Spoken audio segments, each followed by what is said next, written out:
It's about 3 years for so long. Facing trial over a long period. All these affects people's confidence and trust in the service, because there are institutional problems. Like,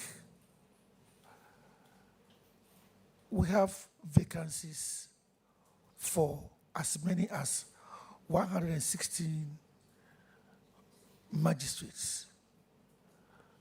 We need to fill 116 courts. We don't have personnel. There are some courts that do not have infrastructure. I mean, you go to the courts and fund, sponsor, together with it. We still have some of these courts built but not occupied because we don't have the personnel. But that is not to also mean that we should throw our hands in despair and say that we can't do anything about it. Admittedly, there are some cases that do not move fast as a result of, as I said earlier, the technicalities associated with our rules, the magistrates who do not put up their best. All mentioned earlier that as we want to, that we also want to encourage ADR. I was at the ADR week in Koforidua, and the reports that they gave us that of about 600 cases that came, about 470 or about 480 went. But it is still not, people still do not know so much about the ADR. So if people are more serious matters, the way it is that there are some people who, no matter what, who want to go to the regular courts. They want to have their pound of flesh. But, so, see, it's a combination of a lot of things that lead to this backlog of cases. And that is what people's confidence or trust in the judiciary going down is more as a result of the fact that their cases are not heard early. And it's in the judiciary because they say that judiciary is corrupt. How they come by that decision, that statement that judiciary is corrupt, I have made mention of the fact that man it, and the people who man it are as corrupt as the ordinary Ghanaian. The ordinary Ghanaian goes to the bank and he is told that give your money to the teller, otherwise you may have your money stolen. He goes, and instead of being in a queue for just 2 minutes, he sees somebody sitting down there, or somebody recognizes him and says, the ordinary Ghanaian goes to the courts, and I tell you, if 100 people evince the intention that they are going to see a judge because they have a case in the court, less than 3 of them will be able to go to the judge personally. They will go through his girlfriend, they will go through his wife, they will go through his friend, they will go through all kinds of people. So anybody who they think is close to the judge, there are some people actually loitering around. There are people we call bail contractors. All kinds of people patrol the courts. So you want to see why you want to see a judge because you have a case there, only you know. And then you cannot go and see the judge because you are afraid. Then somebody tells you, oh, that I saw the judge talking to that lady. So it is his sister. It is his daughter. It is his girlfriend. So go and see her. So people give their monies to people, and then they don't even, once they have given the money out, they have bribed the judge. They have given, they are okay. So such people go about saying that, oh, the judges have taken their money. And once the judge has taken their money and they get their judgment, they are okay. But the judge has taken their money, they lose their case, and then that's when they start talking. But these are the reasons why people's confidence in the judiciary is sinking. And I intend to, once we know the causes of the decline in then we can tackle it. So if we sensitize people about ADR, that there's not every case that should go to court, mainstream court, and we sensitize people about ADR, people will go there. The backlog will reduce. If we review the rules, as I suggested earlier, it will affect even the trajectory and the speed at which cases are heard, and it will improve. And if,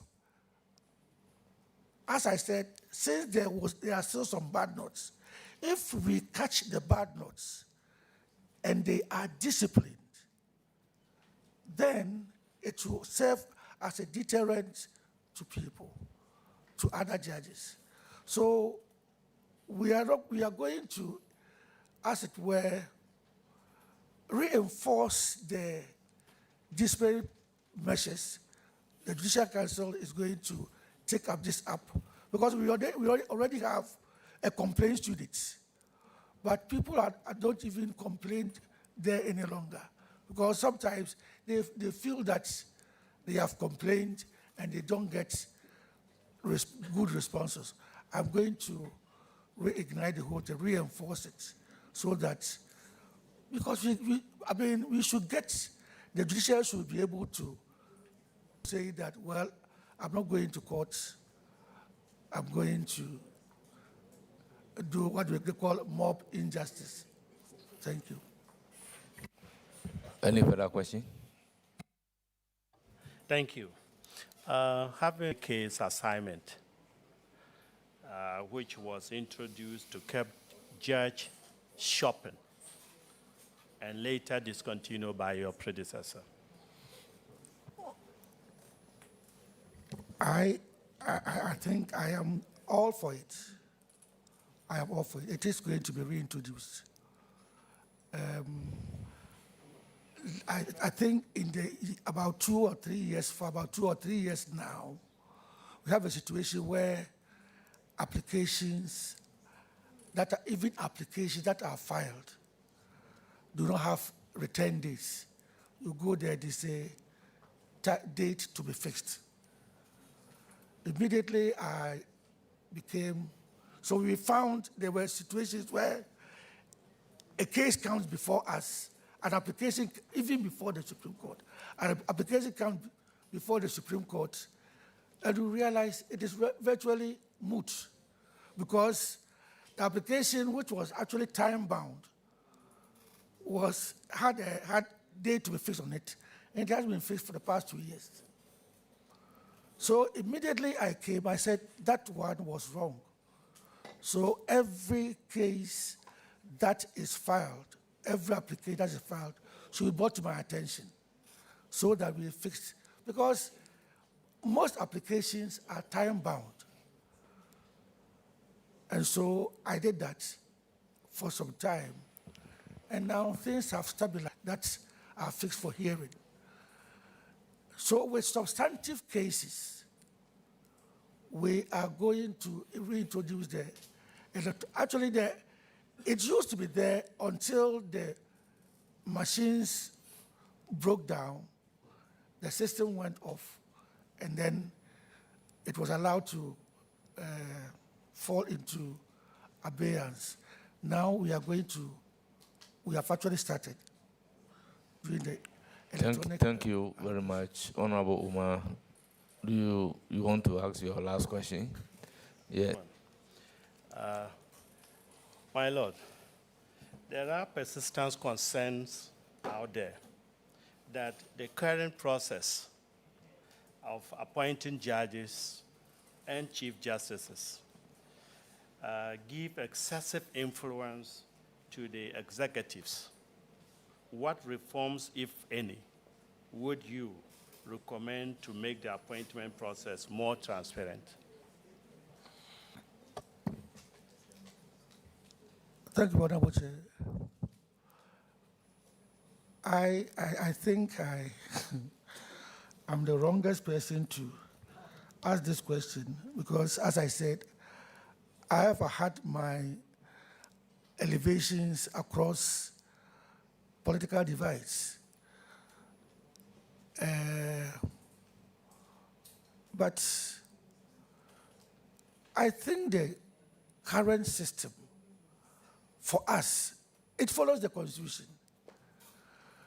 If the Constitution is going to be amended to give us a different mode of appointment, then that's it. But the current system with Superior Court judges up to Court of Appeal, they are appointed by the Judicial Council, by the President, in consultation with the Council of State on the advice of the Judicial Council. And the Judicial Council is made up of persons, apart from 4 nominees of the presidency. We have the JUSAG represented, we have the lower bench represented, we have a High Court representative, Court of Appeal representative, a Supreme Court representative. We have institutional representatives like representation from, let's say, the police, the army. These are all members who come from different backgrounds, and they have contributions to make. And they advise the nomination or the nomination appointment of members of the court up to the Court of Appeal.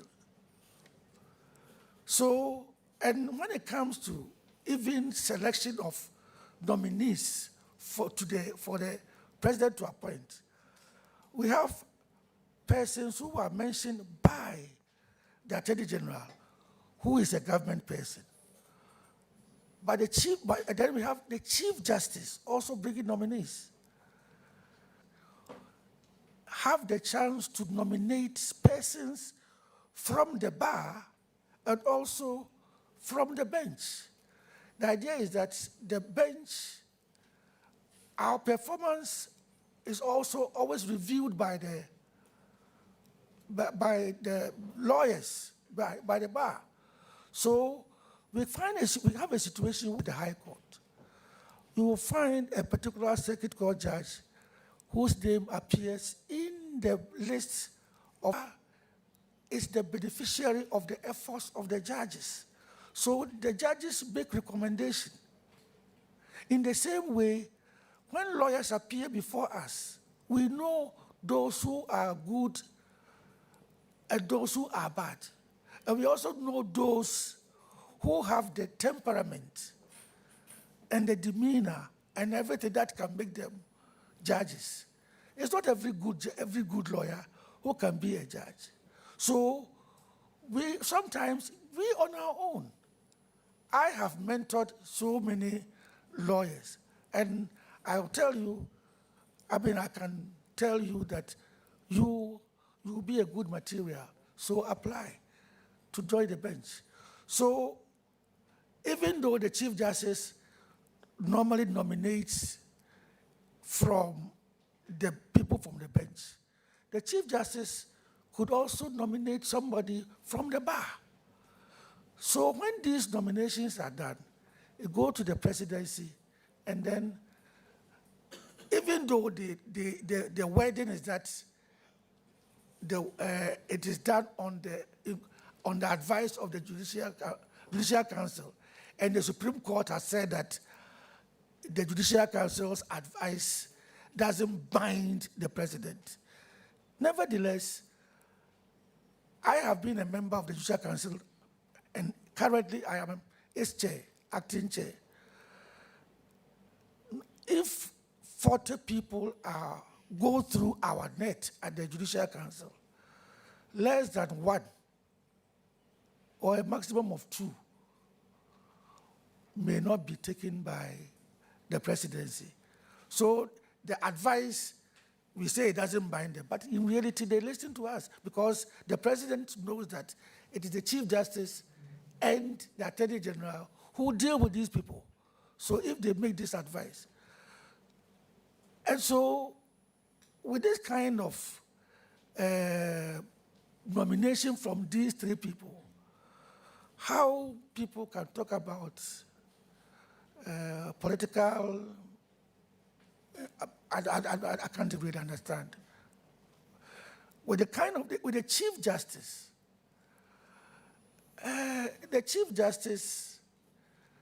over the years, this is how it has been done. It is I think, well, I know in Kenya, things are done differently. The Judicial Council or Judicial Commission is very empowered. But whatever it is, the president has a say. And at least that is what our Constitution says. If Ghanaians believe that the Constitution should be changed to give power to other persons, other bodies to nominate their Chief Justice or the President, Supreme Court judges, then they can lobby the Parliament for honorable members to have a look at it. Thank you. Honorable members, on this note, we will then proceed to take questions from members of the subject matter. Honorable members, subject matter committee members can ask 3 questions, but they are only entitled to 2 supplementary, if any. So, Honorable Bede Asidin, you have the floor. The name is Bede Zidi. Thank you very much, Mr. Chair. I was going to correct it because you are putting the wrong name to go into the Hansard, and I object to that. Anyway, thank you very much for the opportunity. My Lord, congratulations for this nomination. Thank you. And I think that you deserve this nomination. You have served this country for such a long time, and I believe that what is happening today is the icing of the cake. And thank you very much. We will proceed to ensure that you enjoy this cake. Let me also use the opportunity to thank you for the guidance that you provided me whilst I was in practice. I appeared before you a couple of times, and I think that I was impressed with the way and manner you guided me throughout. I didn't stay there for long and came out to my political field. But I appreciate what I got. Thank you very much, my Lord. My Lord, I have a few questions, and I will send you back to the issue of the appointment of judges to the bench. And as you have already stated, this has been provided for under Article 44 of the Constitution. And that provision gives the President the power to nominate and appoint justices of the High Court, Court of Appeal, Supreme Court. Yes, there are certain processes that go through, but ultimately, it is the president that we see. That's what the Constitution has provided for. He does the nomination and he does the appointment in spite of all that. We have tried to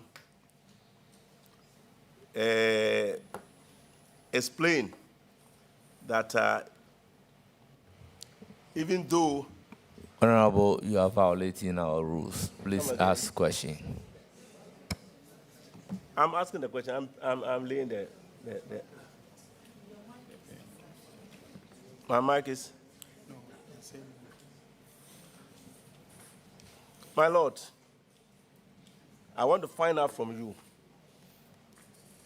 Do you agree with the current arrangement in terms of the appointment of judges to the High Court, Court of Appeal, the Supreme Court, the current arrangement as provided under the Constitution?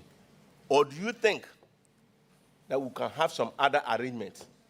And if we can have some other arrangement, what type of arrangement should it be? Thank you, my Lord. I do. You asked me whether I think the current arrangement is okay or it should be adjusted. I think that the current arrangement in football, we say if it isn't broken, you don't, till now, it's not broken, you shouldn't fix it. I believe that the current in such a way, you should read every phrase and every sentence, every word in the Constitution. And then if you look at the practice, as I said, as you rightly said, the nomination and appointment and everything is done by the president. But I have told you what goes on in reality. And in reality, the Judicial Council plays a very crucial role. We advise, the Attorney General has a role to play, the Bar Association has a role to play. And so you may not have this. As far as I'm concerned, I'm comfortable with the current arrangement of appointing judges. And that is how I see it. Thank you. Before allowing you to proceed with your second question, I want to remind all of us about Standing Order 88.7, and I read, a member in asking a question shall not address the House, raise any argument, or offer an opinion. Second question, if any. Mr. Chairman, I have a supplementary question. Yes. My Lord, my supplementary question is that,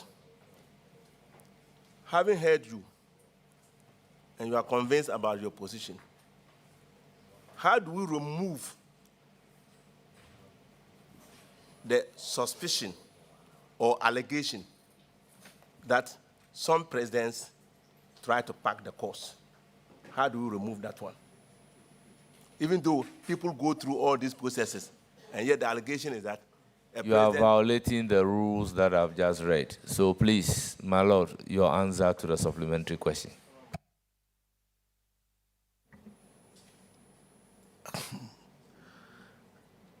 People suspect that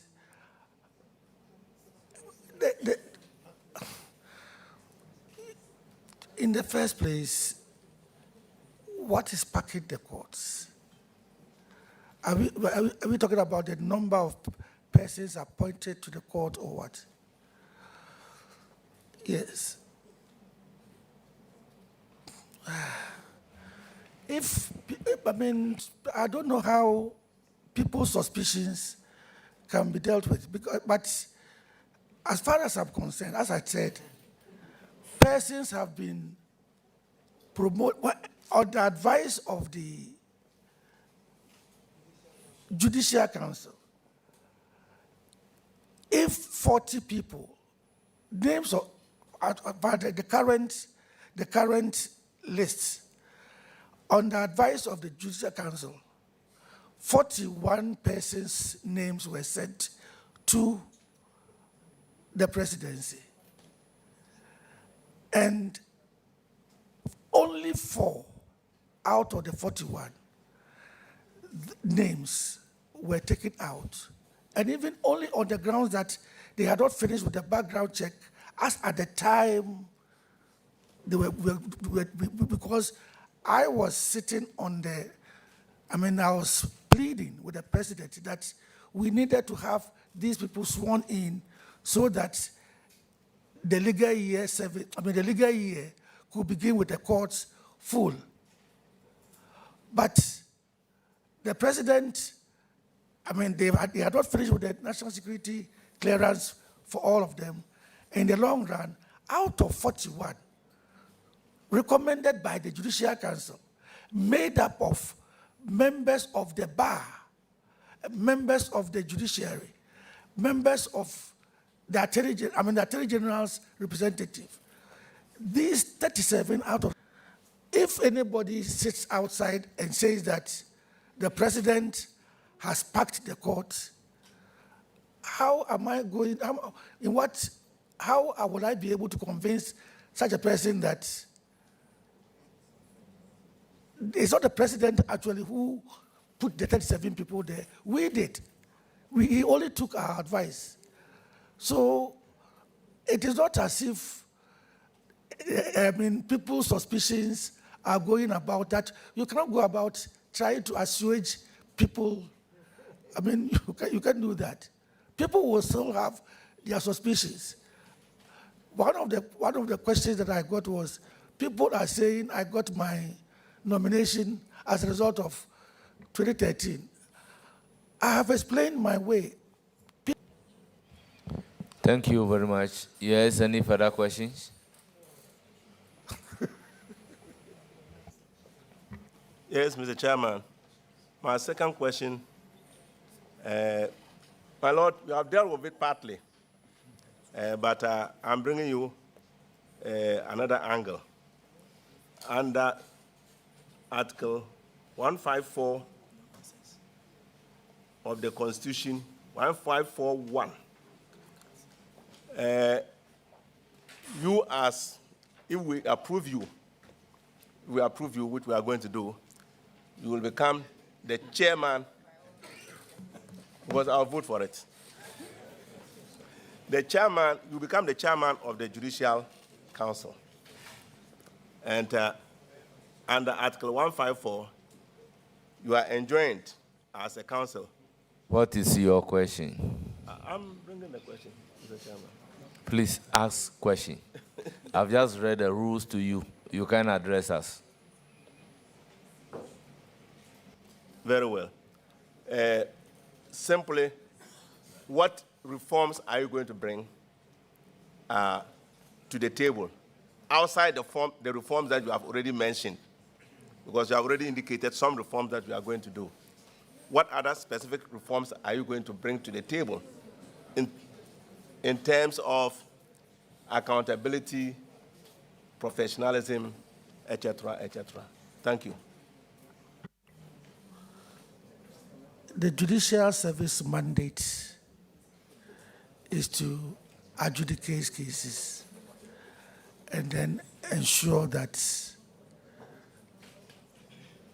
the laws, the Supreme Court will interpret the laws, and all these come as a result of adjudication. As I said earlier, and we all agree that one of the problems that we are having now, the crisis, is as a result of people losing confidence in the judiciary. And we have traced it to certain happenings. Like, as I said, we mentioned the complexities of the rules. We talked about backlog of cases and all that. One of the things that that is there, but it is not really nationwide, is the e-justice system. The e-justice has been introduced.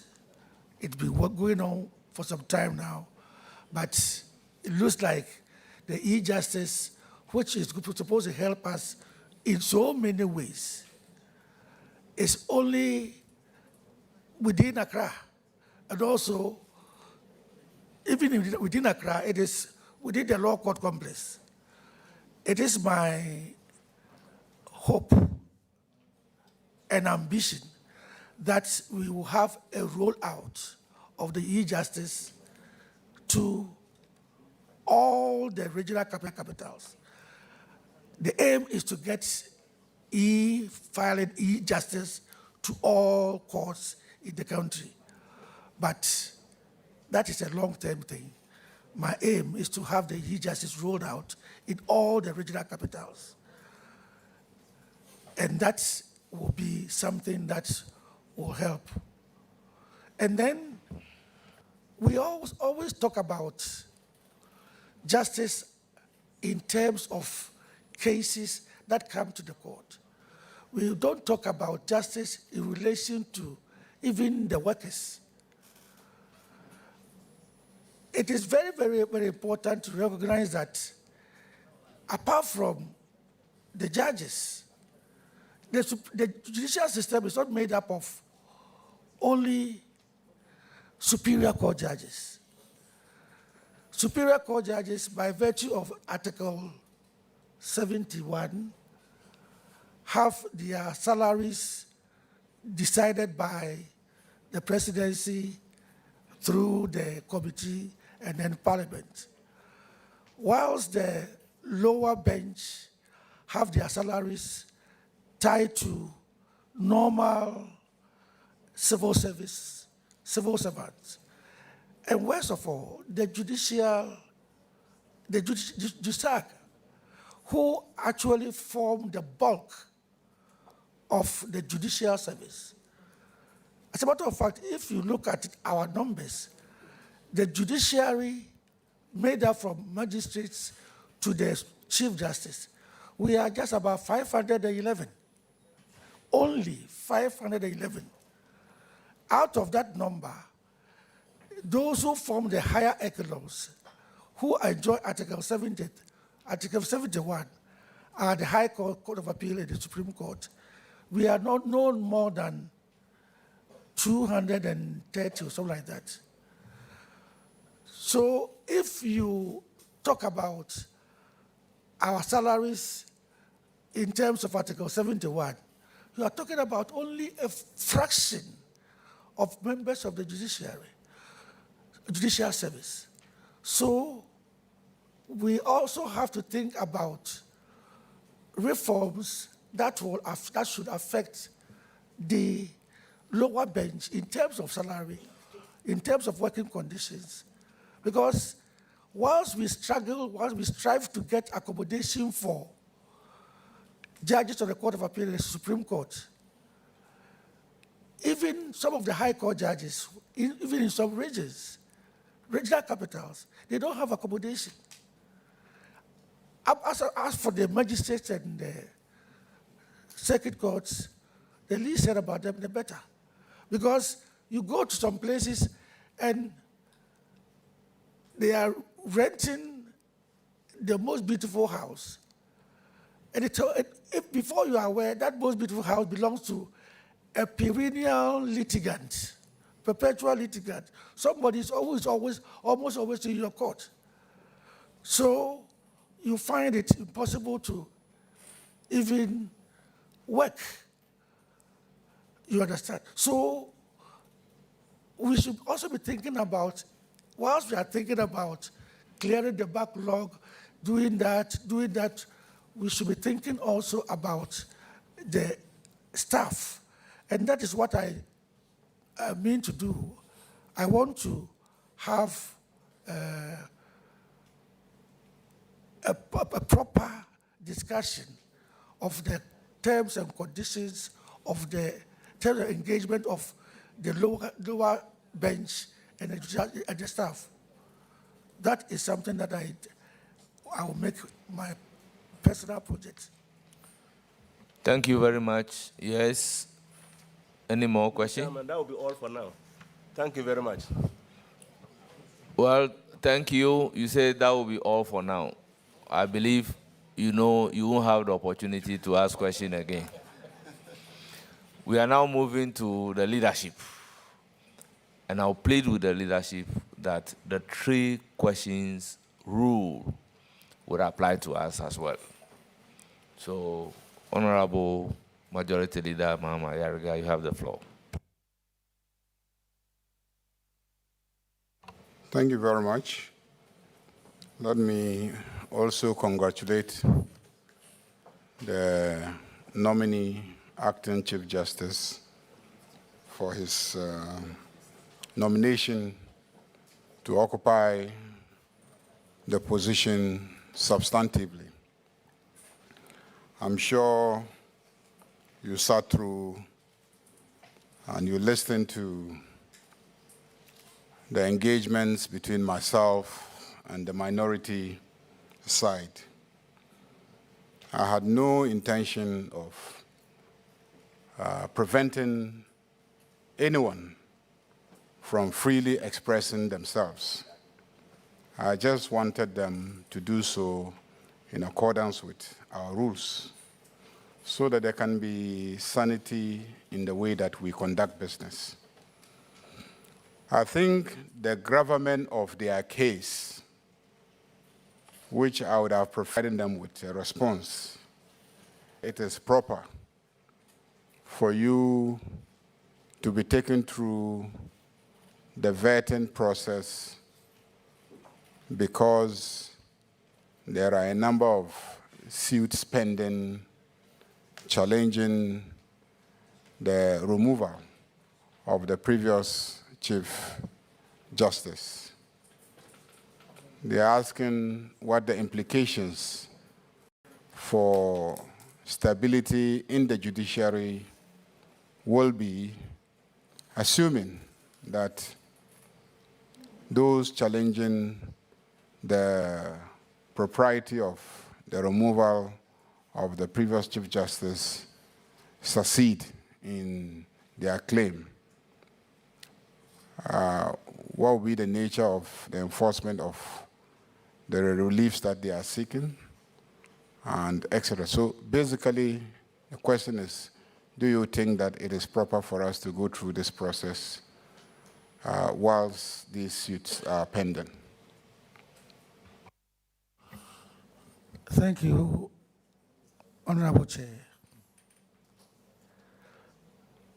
I think, yes, it is proper. That is the first basic answer. It is very proper. It is a constitutional duty that Parliament is performing. And as at now, there is no order from any court of competent jurisdiction stopping you from performing your constitutional duty. The President has nominated somebody for Parliament to vet the person for the appointment to the position of a Chief Justice. Vetting of the nominee is a constitutional duty imposed by you by the Constitution. It's a duty imposed on you by the Constitution. So if you have to perform it, nothing, and I think absolutely nothing, stops you from performing your constitutional duty. You see, in the years gone by, when cases like Baffoe versus the Bank of Ghana, which I authored, actually, were written, the learning was that, and the practice actually was that when an application for injunction or when there's an application for injunction is pending, rush to court to file a writ or file an application for injunction, and if you go against, even without any order from the court, you went ahead to do what the injunction was being sought for, then you'll be cited for contempt. And cases like and said that that was right. That was it. But the learning now, particularly after the case of Vincent Assefuwa versus the Attorney General, I mean, it's an unreported case. It was done fairly recently. The learning now is that if there is a constitutional duty to be performed, until and unless there is an order from a court of competent jurisdiction, no constitutional body is prevented from performing such a duty just because somebody has filed an application for injunction or even a writ. Even the application for injunction may be handled, may be understood. But a writ, when we do not even know when the writ is going to be heard and determined, you can't do that. As a matter of fact, that is constitutional. But let us even look at an analogy. When President Kufuor was declared, when President Mahama was declared, and it was sworn in on the 7th of January 2013, it never prevented His Excellency Nana Dankwa Akufo-Addo from pursuing the petition. He did. It also didn't prevent the president from performing his constitutional duty as a president. He did. These two things went side by side until the 29th of August, when the court said the matter was ended in favor of the sitting president, so he should continue. And he did continue. If the courts had come to the conclusion that the judgment should go the other way, and that the president should step down for Nana Addo Dankwa to take the seat, that would have been the order of the Supreme Court, and it would have been enforced by Article 1 and 1, 2. The same thing would have happened in 2020, when there was this petition. So a constitutional duty that is supposed to be performed, as a matter of fact, some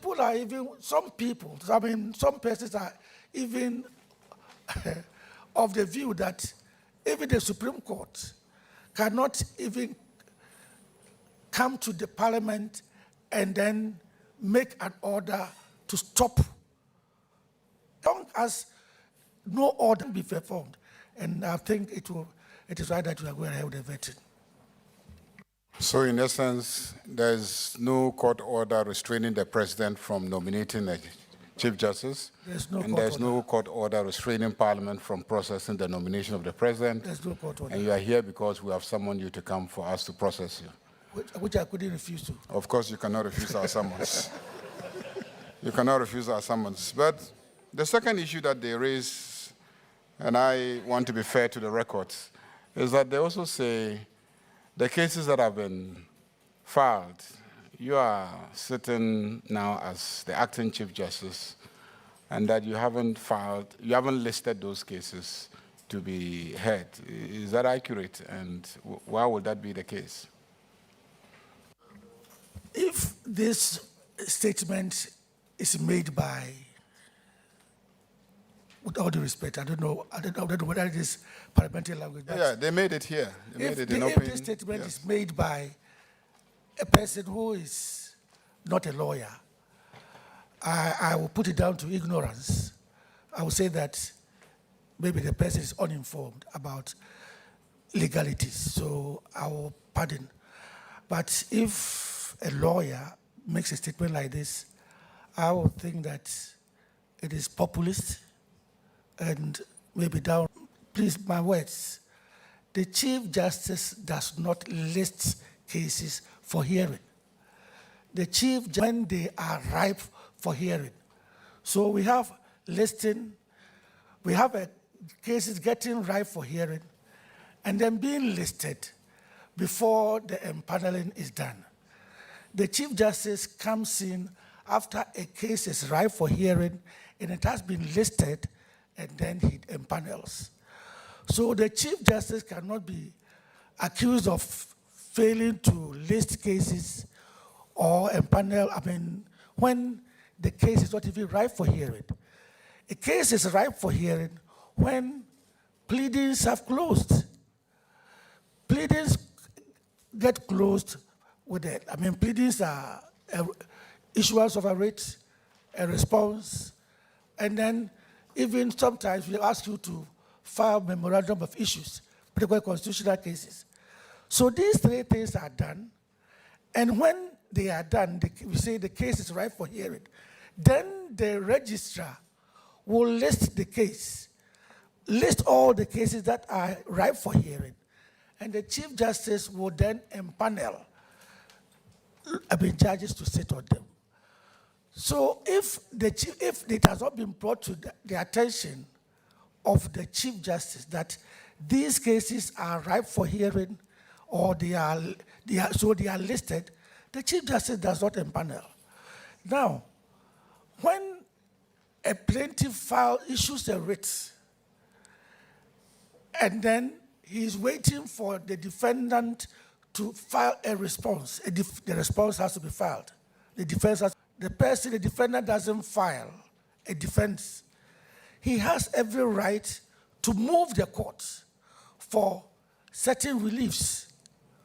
But before he can do that, he goes to the registry to make a search to find out whether a defense has been filed. If he finds the defense has not been filed, then he can go ahead and then move a motion for judgment in default or whatever. But that is what a diligent plaintiff does. So it has been served. And so the defendant is supposed to file his defense within this period. Then he goes to sleep, waiting for the defendant to file, and he doesn't file, and then the defendant now comes with application for extension of time within to file defense and all that. The defendant, the plaintiff, who at this point in time may be described as being indolent, cannot be heard to say that the Chief Justice is not empaneling. The Chief Justice doesn't, seriously, but for the social media phenomena in the social media where lawyers put writs in the social media, the Chief Justice may not know of any case, we may not know that any case has been filed until it is listed and he empanels. So he may not even know that somebody has filed a writ, somebody has filed a defense, or somebody has filed anything. But these days, because of social media, some lawyers, even before they file the writ, they put it in the social media. But that is not official. A Chief Justice cannot start empaneling, assuming it came into the papers tomorrow, that these cases have been, they are ripe for hearing. The Chief Justice cannot, on that strength, empanel judges. Word is salt makes a statement to the effect that the Chief Justice is not empaneling persons to sit on a case because of something he stands to gain. It is rather mischievous. Then it is tagged with, the statement was that the Chief Justice was in a hurry to empanel persons to sit on the application for injunction. So it is ripe. When you file an application for injunction today and they fix it for, let's say, a week's time, what the registrar is saying is that the respondent will be served immediately, and then he has to respond, all within the return date. So it's not as if the Chief Justice is in a hurry to empanel for applications, but wasting time or refusing to empanel for substantive rates. The substantive rate is not ripe for hearing. It hasn't been brought back to attention, and I cannot empanel judges for that purpose. Thank you very much. I think that I'll convey this teaching and procedure to the minority. I'm actually asking the questions on their behalf, just so that they see that we're not running away from anything, and we're not afraid of anything. I mean, and that was what I kept telling him, that the same issues that you want to do press conference and not give the person the opportunity to respond. Sit here and ask the person, and he will give you answers, because I'm sure he's capable of giving you answers. And so I've asked all the questions, the critical questions that was the substance of their statement. And clearly, if they were sitting here, they would have seen that they really have no basis. And, you know, at most, clearly a populist gimmick. My Lord, you were involved in this case of Adomako Anani versus Nana Owusu Agyeman. I think you, Justice Wood, then presiding CJ, Ansa, Yeboah, and then Akamba. What is interesting is what Justice Wood said, then CJ, that the often quoted legal maxim, justice delayed is justice denied, coined by the British politician William Gladstone, is no mere cliche. The right to fair trial is in a time limit. Protracted delays in accused persons who are acquitted at the end of their trial, parties in civil proceedings and their privies, lawyers who practice before the courts, but indeed the entire justice system. The judicial history of this relatively simple family-related land matter, which was commenced in the High Court, Kumasi, as far back as the 4th of April, 1974. Justice. Regrettably, it has taken 40 long years, a whole generation, for this case to finally find its way into this court, the court of last appeal. We hope court business shall always be managed in ways that will not occasion a repeat of this parody of justice. So this is a case that lasted 40 years. It was a simple family land matter, and you were part of the case. Today we're still talking about delays in the administration of justice.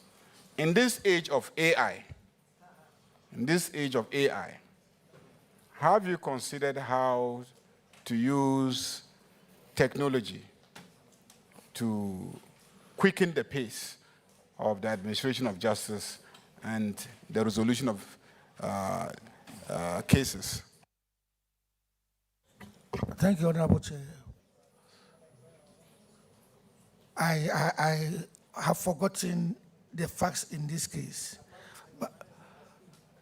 But I mean, you are not even asking me about the facts of the case, actually. But were there any dissents? There was no dissent. It was a unanimous, I think, decision of the court. Yes, and I mean... the court was happy. The judges at the High Court kept changing. Yes. And so the issues were opted, or whether or not the case should start afresh, and the judges just kept being changed until finally the matter went. Honorable Chair, I think this is not an isolated. What honorable member means is that it lasted for so long. Yes, I remember I had been cases like that. Chief Justice. So basically, my Lord, let me just go straight. The question is what are the mechanisms you think You've said a lot today about how to deal with, ensure speedy trial and etc. But there are structural issues. We have about 5 layers or 4 layers in most cases. When cases start from the lower courts, go to High Court, then to Court of Appeal, to the Supreme Court, that's about 5 layers, okay? Now, can we just reduce the layers? Because the layers mounting up to 5 do not automatically guarantee quality outcome. Yes, I mean, Honorable Chair, I agree with you, but it all boils down to the rules. It all boils down to the rules. The Constitution gives a person a right of appeal all the way to the Supreme Court. So can we change the rules and say we are giving you just 3, Yes. attempts to get justice? Yes. And if at the 3rd attempt you are not satisfied, you just have to live with that, and rather work on the quality of the courts, so that by the time you do 3, anybody looking at the outcome at the 3rd layer can confidently say that what you've really gotten is justice, so you can't waste our time and resources. Yes, Can't we just cut down the number of layers? That with all due respect, that will be the role of it will be your mandate. Yes, so because some of those provisions are entrenched in the Constitution. So these are issues that I've raised with the current committee that is working on the Constitution review, that I think that we should cut down on. And then also, can we say that the Court of Appeal should be the highest appellate body, whilst we have the Supreme Court actually serve as a constitutional court? Absolutely. Because there's too much caseload at the Supreme Court level, Absolutely. which has necessitated the appointment of so many Supreme Court judges. Because I'm even advocating for a panel to sit in Bolgatanga near Boku, so that I don't have to travel far to have access to justice at the Supreme Court level. Can we just transform our Supreme Court into a constitutional court like the US, like South Africa has? What's your thinking? In view of the discussions going on about amending and reviewing our Constitution. The Honorable Chair, this is a very interesting trajectory that this question is taking. We'll have to sway the Supreme Court if it needs that number of judges. And it has of 10, like I'm 9, like America, or we can go to the minimum of 1 plus 9, that is 10, as our Constitution provides, and not go up the Supreme Court. As you rightly say, Constitutional Court. In America, all the states have their Supreme Courts, where it is for constitutional cases alone. Now, in Ghana, we have 7 different kinds of jurisdictions. Each one is as heavy, carries as heavy load as possible. We have supervisory jurisdiction, we have appellate jurisdiction, we have original jurisdiction, we have jurisdiction to deal, review jurisdiction, we have appellate jurisdiction as far as the chief justice matter is concerned, and we have jurisdiction to deal with presidential, and then we have supervisory jurisdiction. So we see, at every point in time, so you see, even one of the very first things that every Supreme Court judge, one of the very first things that you say when you get to the Supreme Court is, hey, I thought I was coming to the Supreme Court to relax, not knowing that this place is even busier than the Court of Appeal. It is a statement made by everybody who has passed through the Court of Appeal. The Supreme Court is so inundated because we deal with cases, as you are aware, There is a criminal case, Ali Kasida, started in my village at Goso, and it ended up at the Supreme Court. We have cases, civil cases involving land, and it starts from the Circuit Court to the Court of Appeal to the Supreme Court. We have magistrate court cases from the magistracy traveling all the way to Supreme Court, and we sit on them. So this is where the problem arises. There is no way you can have, if you decide to stick to the 10 persons, you have only a panel of 2 panels, and only 1 panel when it comes to constitutional cases. So you can't deal with all. I've been granted by the Constitution that a person has a right to go all the way to the Supreme Court. People are prepared to, and now, you see, now it's even easier. The Court of Appeals are all over. In the years gone by, people will think twice if they have to come to Accra to do appeal cases. Now the appeal courts are right in their region. So they will file their cases there. Then if you are doing a case, the slightest thing that anybody does, interlocutory appeals, you are going to the Court of Appeal. So when it comes to personnel, it is difficult to, as it were, say that numbers should be reduced when it comes to the Supreme Court. Now, your case, the case that you have mentioned, if you look at it properly, if you read it, you realize that it spent, if it was 40 years, it took 40 years for it to be finally addressed. You find that about 35 of that number of years happened in the lower trial court. When the cases that come to the Supreme Court, appeals don't take up to 1.5 years or 2 years. The Court of Appeal, they say it. The simple reason being that by the time it comes to the Court of Appeal, by the time it comes to the Supreme Court, then we already have the bulk of the record of proceedings prepared. And then at the Court of Appeal, it is written submissions, just the written submissions of parties, and then the ruling that is added for it to go to the Supreme Court. So preparing the record of proceedings doesn't take so long. But at the trial court, because of the number of changes in terms of judges, and then in the years gone by,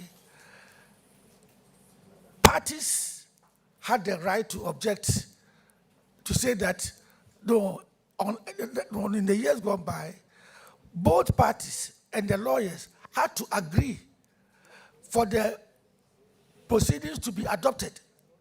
If one of them says, no, I don't want the proceedings to be adopted, then it has to be started de novo.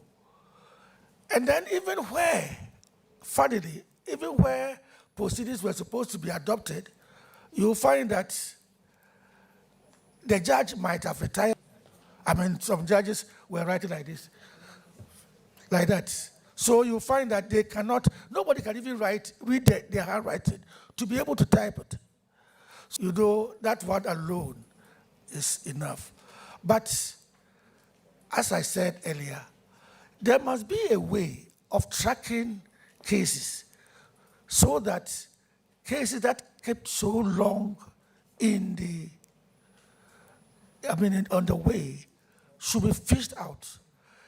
In the time of Justice George Wood, I remember she caused some judges, some cases to be selected. There were about 20 cases selected, and he selected some judges. I got 3 of the cases. And these were cases that had been on our books for so long, like this. You see, when the cases were given to me, in one particular instance, a file as big as this, it was scary. But I tried to take my time. I had been assigned by the Chief Justice. I tried to take my time to, as it were, arrange the processes to filed. By the time I got to the end, the file was as thin as this. This hearing notice, all piled together like that. So by the time I selected the statement of the writ, the statement of claim, the defense, and then what did they call it at the time? Application for directions. We had a very thin file to go on. Then, one of the things that also lead to delays is the lawyers. When I was in practice as a junior, if there is a case that is going on appeal, and it is time for you to settle records, your senior sends a junior to go and tell the registrar the things that should be included. But now, lawyers don't go there. They set their clerks who go and tell the registrars everything. So everything should go into the record of proceedings, the compilation. Somebody has filed a writ at the High Court. In the course of the trial, he has filed an application for injunction, to which he attached so many copies of other documents. And then there was a response. They heard the matter. There was a ruling. That was an interlocutory injunction. The case has ended. It is going on appeal. If you are prepared the record of proceedings, do you need to include the application for injunction and all its documents? But all these things will be included, making a very bulky record of proceedings. And it is the clients who pay, for the parties who pay for the record of proceedings. And each record of proceedings, each page is sold at a price. So you find somebody's record of proceedings, about 7 volumes. You decide to go through it, and you can actually reduce it to about 3 volumes. Particularly in this day and age where we file witness statements. So all these things add to the delay, transmission of records, and all that. But I must admit, 40 years is over the top. And if AI can help us trace this, we have to, whatever we do to get AI to do it, we should do it. Thank you very much. I want to congratulate you once again for your nomination and to indicate that your responses have been very illuminating. Thank you. Thank you very much. Thank you, Honorable Leader. It's now the turn of my Vice Chairman, Honorable George Kweku Rickett-Hagan. Actually, 2, just a view. My Lordship, Paul Baffoe-Bonnie, congratulations. Thank you very much. Knowledge and experience. I have no doubt in my mind, and I believe many Ghanaians, that you are the right person for the job at this time. Thank you very much.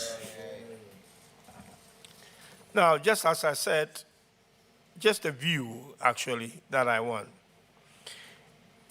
Do you take the view that as a country, Ghana, we are churning out too many lawyers in terms of people going to law school?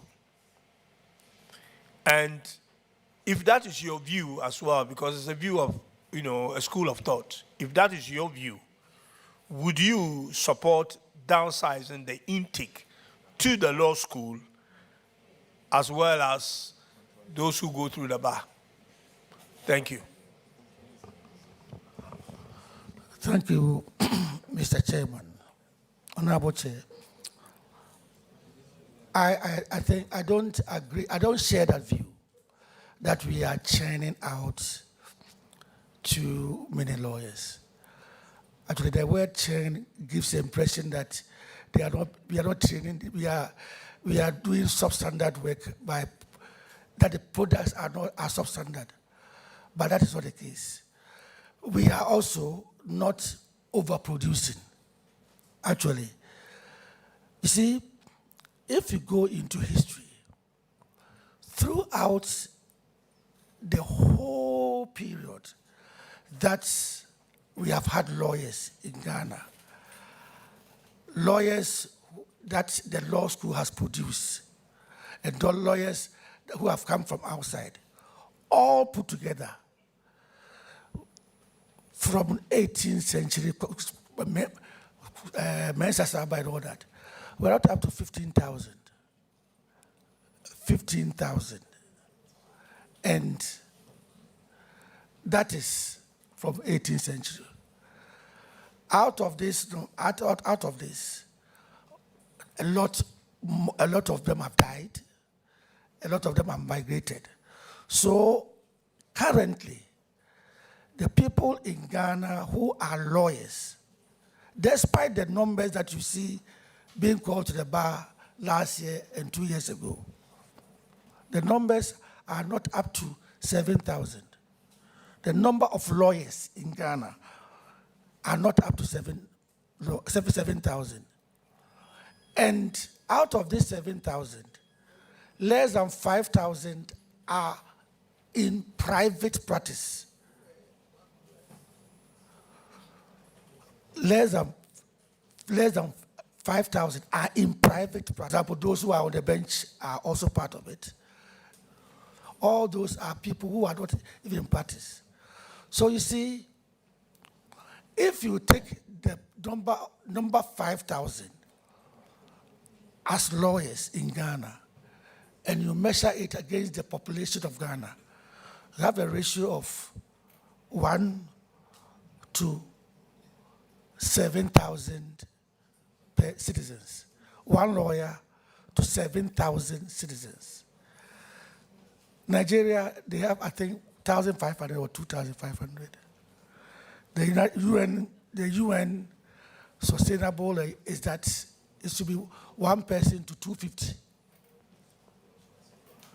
So you see, we are way beyond. We are way above what should be the right. Assembly law, the Local Government Act expects every local government to have a legal department. And when they say a legal department, not just a lawyer, a legal department. If a legal department, then they should at least have more than 1 person. Every local assembly, House of Chiefs, all the houses of chiefs. So we have lawyers. We actually need more lawyers.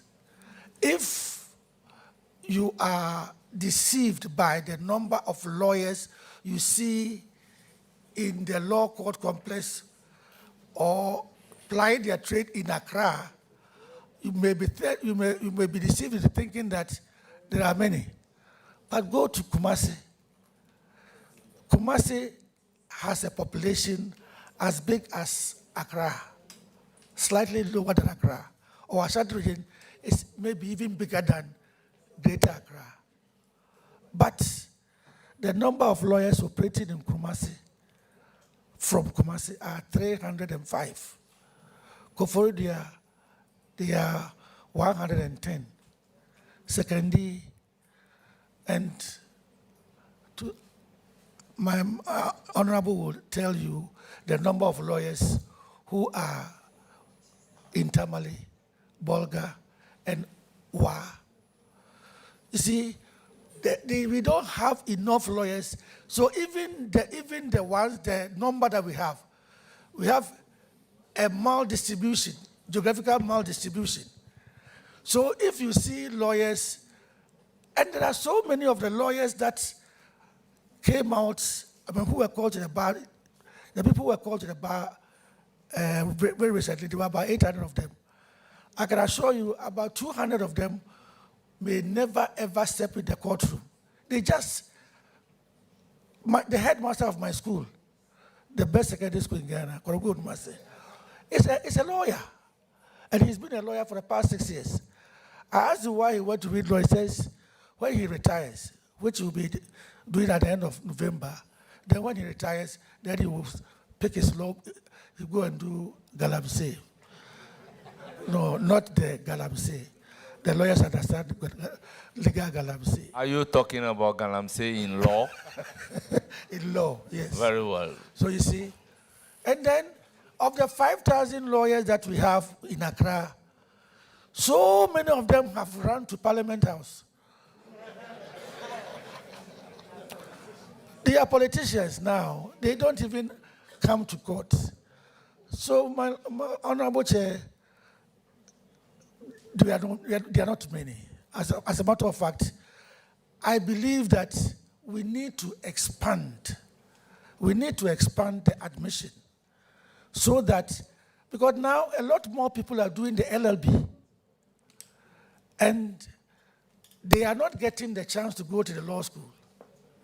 So there is even, there has been discussion with the current Attorney General, and then we are thinking about a situation where I think there's a government policy in the offing that is aiming at farming the law school program to various faculties so that we get rid of the admission, the entrance examination, and then we find ourselves, everybody who has done LLB can go and do the law.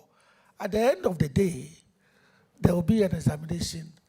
I don't think that there are many lawyers in Ghana.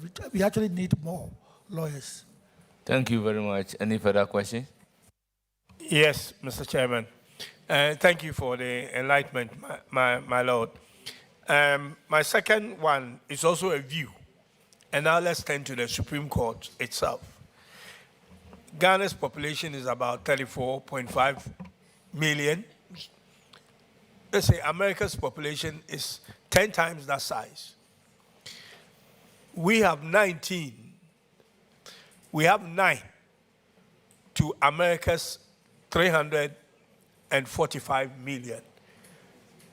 Isn't that we have too many judges in the Supreme Court? What is your view on that? Thank you. I thought I had answered this question. I thought I had answered this question. Honourable members, order. I thought I had answered this question, but Honourable Chair, I have to repeat what I said. America doesn't have 9 Supreme Court judges. It's the federal state of America that has 9 Supreme Court judges.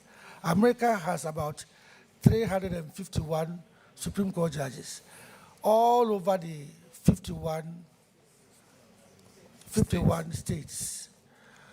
You see, and the American Supreme Court, that's the federal Supreme Court that you are talking about as having 9, has only one jurisdiction, and that is interpretation of the Supreme Court, the Constitution of America, of the US. That is, they are what we call a constitutional court. So, but Ghana, our Supreme Court has, as I've said, appellate jurisdiction. The case, the 40-year case that honorable member talked about, finally ended at the Supreme Court. I'm sure even if we were to go into archives, we will find that from there, from the General Supreme Court, the person might have gone or up for review. So many jurisdictions that if we decided to keep numbers at 9, we would not be able to work. We would not be able to work at all. The only thing that we have to, there are 2 things. And either we increase the numbers, 19 may be all right for now, But the way things are going, the way cases are coming up, and the way we are thinking of AI and other things, we may see now cybercrime, everything. There are modern areas that are coming up that we have to empanel judges to deal with. The way things are going, if we don't take care, we might end up with about 25 Supreme Court judges. The surest way of avoiding that calamity is for all of us to come together and maybe through the Constitutional Review Committee, reduce the jurisdiction of the Supreme Court, the various jurisdictions that we exercise. Like Honorable suggested, we could say that every appeal should end up at the Court of Appeal. There shouldn't be interlocutory appeals, because you can't start a presidential petition in any court apart from the Supreme Court. The Supreme Court is said that parliamentary petitions can go only up to the Court of Appeal. That was very, very ingenious. And so parliamentary petitions end up at the Court of Appeal. If we could find a way of putting into the constitution that we want to craft for ourselves, so that cases can end at the Court of Appeal. Or, for example, criminal cases can only end up at the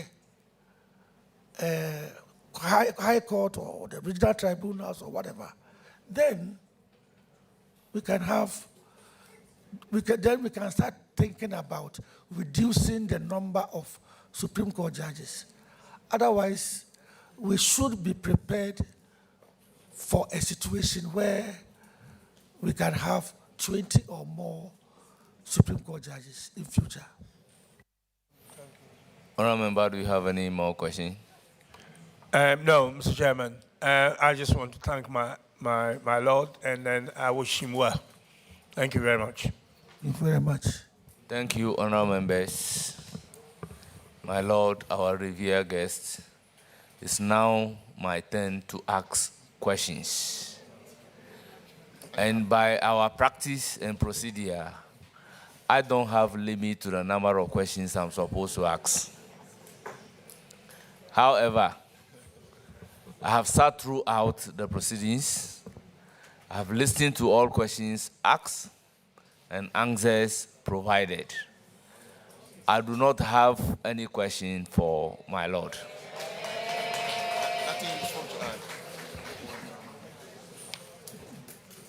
Honourable members, I will then proceed to congratulate my Lord on his nomination as the Chief Justice. And before discharging him, recognize and acknowledge the revered guests, which I will do not in any order, but I will start from the guest list of the Honorable Nominee. We have Director General Prison Service, Patience Baffoe-Bonnie, a spouse of the nominee. Then the following people are the children of the nominee: Sandra Elizabeth Baffoe-Bonnie, Major Felix Baffoe-Bonnie, Engineer Eben Leslie Baffoe-Bonnie. They are the children of the nominee. Then we have brothers and sisters: Mrs. Georgina Konedu Kusi, former Council of State member. We have Peter Baffoe-Bonnie. We have May Baffoe-Bonnie and Dr. Kofi Bonzi. Family: we have Mary Nikwe, Rosemary Boafo, Commodore Faustina Anoche, Kwame Asaribuedu,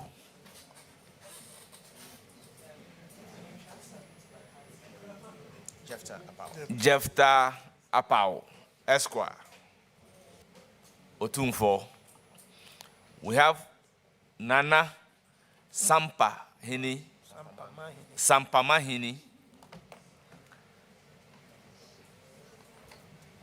we have Nana Amantahini and Anantahini.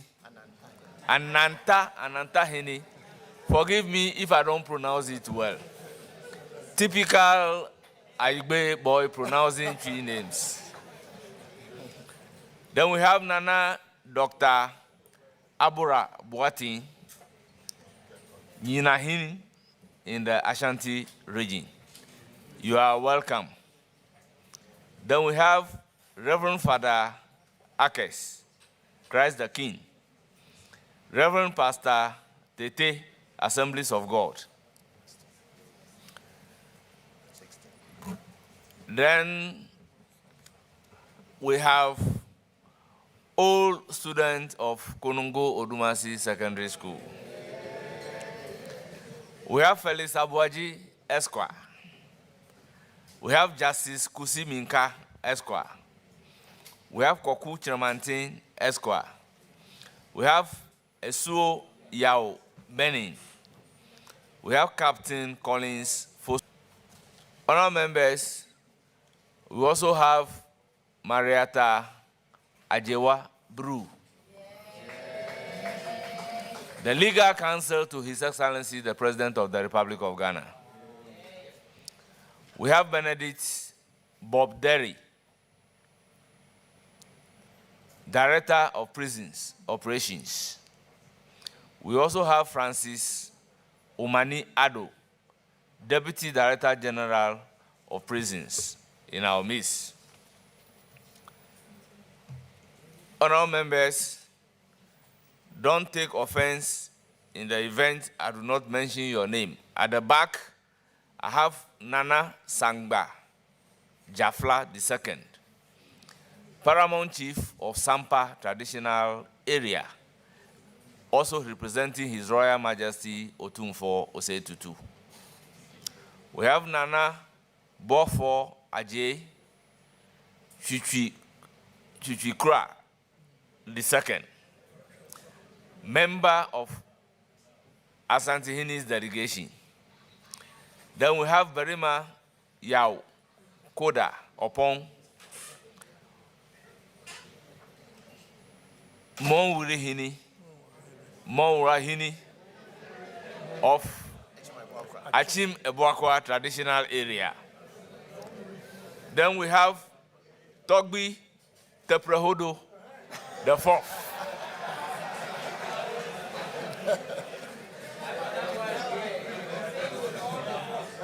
I've eaten the okra, so I can pronounce this one very well.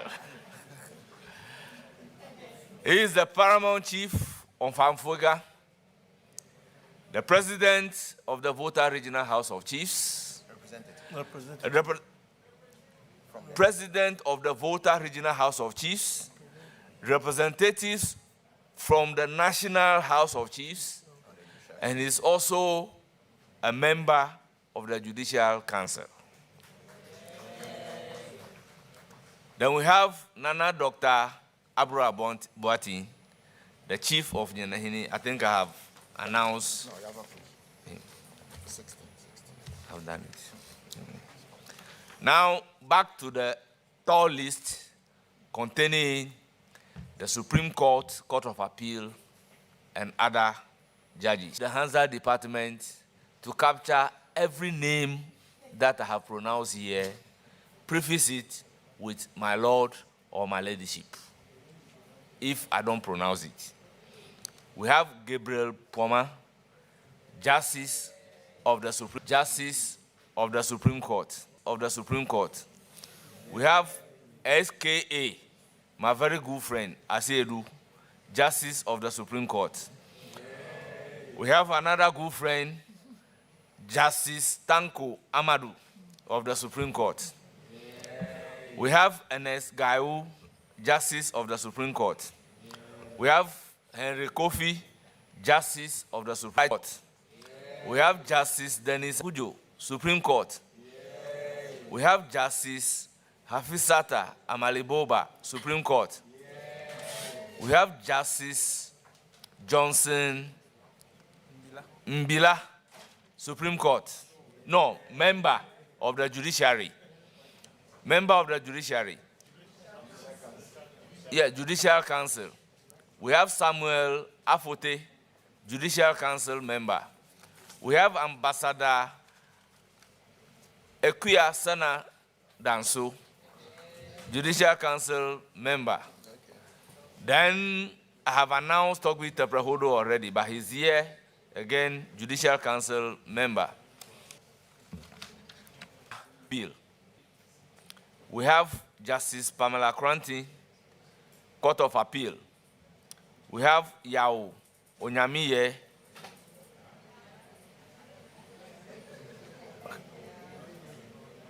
Jacobo, Court of Appeal. We have Shilaminta, Court of Appeal. Gifty Dacham, Court of Appeal. Professor Olivia Anku Chede, Court of Appeal. Dr. Bampuru, Court of Appeal. Dr. Ernest Owusu Dapa, Court of Appeal. Jerome Noble Nkrumah, Court of Appeal. Anthony Opon, Court of Appeal.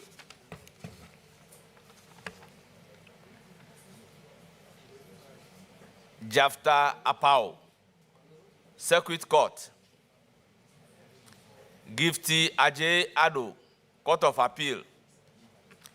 Olivia Oben Ousu, Court of Appeal. Alexander Osetutu, Court of Appeal, and he's my classmate. Cecilia Davis, Court of Appeal. Mariam Samu, Court of Appeal. Mariam A.G. Jawara, Court of Appeal. Sam Obong Diewu, Court of Appeal. Lydia Osei Mafu, Court of Appeal. Charles Wilson, Court of Appeal. Ms. Communication, Judicial Service. We have Mr. J.R. Ampon Fosu, Director, Communication, Judicial Service. Honorable members, all the Supreme Court, Court of Appeal, other judges are all my friends. We have Justice Yoni Kulendis, Justice of the Supreme Court. He is also my very good friend. Honorable members,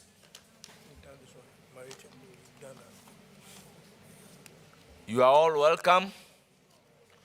On this note, I proceed to discharge the nominee after a successful vetting, and to add that my Lord, Acting Chief Justice nominee, would surely hear from the committee.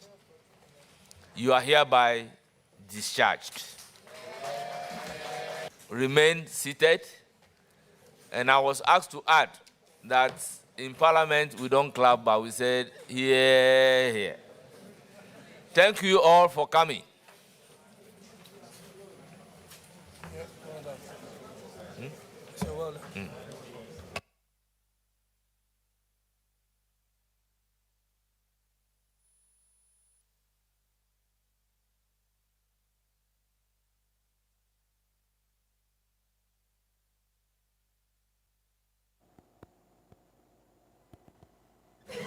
Honourable members, all the executives of the bar,